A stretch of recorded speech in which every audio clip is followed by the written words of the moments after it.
Allez, vite tes poches là.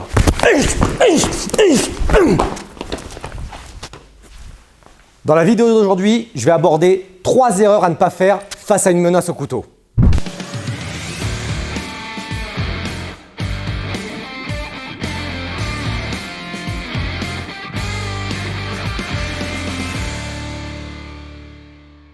Avant de te parler des 3 erreurs à ne pas faire sur une menace couteau, je t'invite à rejoindre ma liste privée d'emails pour recevoir les emails qui peuvent te sauver la vie.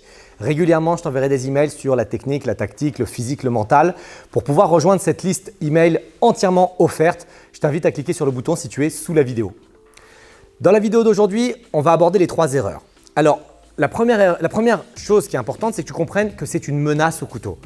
D'habitude, dans les dernières vidéos, ce que j'ai fait, c'est des attaques au couteau. Et la différence entre une menace et une attaque, c'est qu'une menace, c'est statique, plus ou moins statique, et une attaque, c'est dynamique. Ça veut dire quoi? Ça veut dire que dans une attaque, la personne vient faire son mouvement directement. Ça veut dire qu'on est en situation de réaction immédiate. Si Tony fait rien au moment où j'arrive, il prend le coup de couteau. Dans les situations de menace, on est dans une situation statique. C'est-à-dire que le couteau ne bouge pas, même si on peut pousser un petit peu, même si je peux passer ici, même si après je peux passer là, même si après je peux faire ce genre de mouvement, on reste dans la menace. Ça veut dire qu'il n'y a pas de danger imminent. Et quand tu comprends qu'il n'y a pas de danger imminent maintenant, évidemment c'est dangereux qu'il y ait un couteau, évidemment c'est problématique qu'il y ait un couteau, mais c'est moins grave, okay, si on met sur une échelle de gravité, que l'attaque. Donc tu comprends que tu peux mettre en place des stratégies de désamorçage. Ça veut dire quoi? Ça veut dire qu'on rentre dans le pré-combat. C'est que si jamais il veut mon portefeuille, peut-être que je peux lui donner mon portefeuille. Si jamais il veut que je lui donne les clés de la voiture, peut-être que je peux lui donner les clés de la voiture. Si jamais il veut que je coopère avec lui, je vais coopérer jusqu'à une certaine limite. Quand il y a un couteau en face, on dit souvent on va tout faire pour ne pas aller au combat. Tout faire pour ne pas aller au combat. D'ailleurs, moi, je vais un peu plus loin puisque je dis même s'il n'y a pas de couteau en face, le but c'est de ne pas combattre. D'accord? Si tu n'as pas mis un coup, c'est là que tu as gagné le combat. Donc, fais très attention, il y a une lame qui est sortie, il y a une lame qui est en contact visuel. Donc, la première chose, c'est ne pas se jeter sur le combat. Okay? La première erreur, c'est ne pas se jeter sur le combat. La deuxième chose à faire, c'est que si tu as décidé d'engager le combat, okay? Donc si tu as décidé d'engager le combat, c'est que vraiment, il n'y avait pas d'autre choix. Tu ne pouvais pas fuir, tu ne pouvais pas courir, tu ne pouvais pas partir, tu ne pouvais pas communiquer, tu ne pouvais pas coopérer avec l'agresseur, tu n'avais pas d'autre choix, c'était obligatoire. Et bien dans ce cas-là, je te conseille d'aller jusqu'au bout. Ça veut dire quoi? Parfois, je vois des situations où si tu me menaces à distance longue, je vois des élèves qui font une défense, un coup de pied et après qui restent comme ça dans l'environnement. La problématique de un coup de pied, c'est qu'on n'est pas sûr que le coup de pied soit efficace.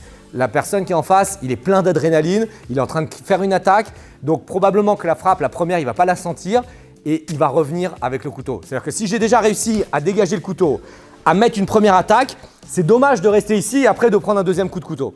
Autant continuer. Ça veut dire que la deuxième erreur, c'est quand tu engages, engage jusqu'au bout.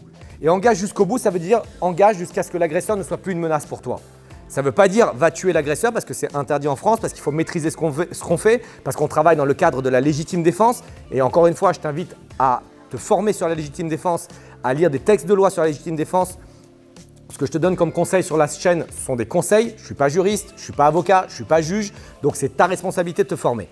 Mais si jamais tu démarres l'action, va jusqu'au bout. Et c'est pour ça qu'en Krav Maga, quand il menace, on travaille sur des séries de frappes, 2, 3, 4 frappes, 5 frappes, mais une série de frappes qui fait que dans ma tête, je suis habitué à engager les contre-attaques jusqu'à ce que j'estime qu'il n'y ait plus de problème. Et quand il n'y a plus de problème, je pousse et je peux observer.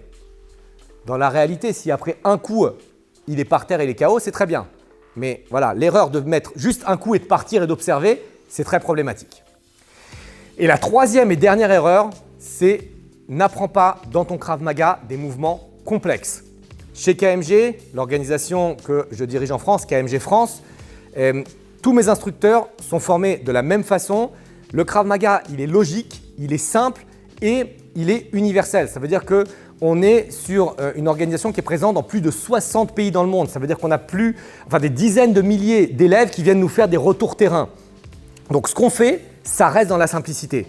Et je vois souvent des organisations différentes de Krav Maga qui, pour des raisons que je ne comprends pas et que je ne connais pas, vont créer 15 sorties différentes sur le même problème. Chez nous, il y a un problème. La solution, c'est je pousse, je frappe. Très bien. Si jamais je veux la faire de l'autre côté, c'est la même chose. Je pousse, je frappe. Très bien. Si jamais il est un peu plus proche, la même chose. Je pousse, je frappe. S'il est de l'autre côté, la même chose. Je pousse, je frappe. S'il est ici et qu'en même temps il tient mon t-shirt, je pousse, je frappe. Donc, tant que la situation elle fonctionne, on garde le problème, on reste simple, on reste simple, on reste simple.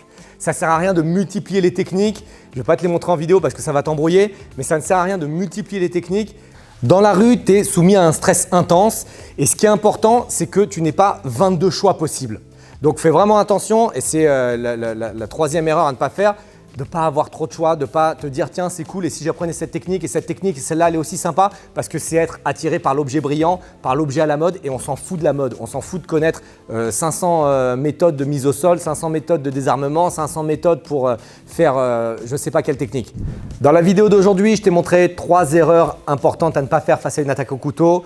Je te rappelle, la première chose c'est tout faire pour ne pas aller sur l'attaque, tout faire pour ne pas aller vers l'agression. Donc, tant que tu peux désamorcer, utilise les techniques de désamorçage. Encore une fois, je te rappelle que c'est un problème statique. Donc, tu as peut-être le temps de parler, tu as peut-être le temps d'organiser quelque chose autre que le combat. La deuxième erreur, c'est si tu combats, va jusqu'au bout. C'est-à-dire que l'agresseur ne représente plus une menace. Il ne va pas revenir sur toi, il ne va pas sauter sur toi pour pouvoir t'agresser une seconde fois. Et la troisième erreur à ne pas faire, c'est de ne pas apprendre dans ta formation en Krav Maga trop de techniques face au même problème. Pour cela, je t'invite à rejoindre bien évidemment un club KMG France. Tu trouveras la liste sous la vidéo, enfin tu trouveras le lien qui t'amènera vers la liste sous la vidéo. Et c'est très très important d'être formé dans un club sérieux, d'être formé avec une organisation sérieuse.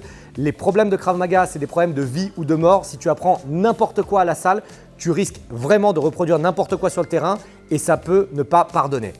C'est tout ce que j'avais à te dire dans cette vidéo. Je t'invite à partager la vidéo, liker la vidéo et je te retrouve très prochainement. Au revoir.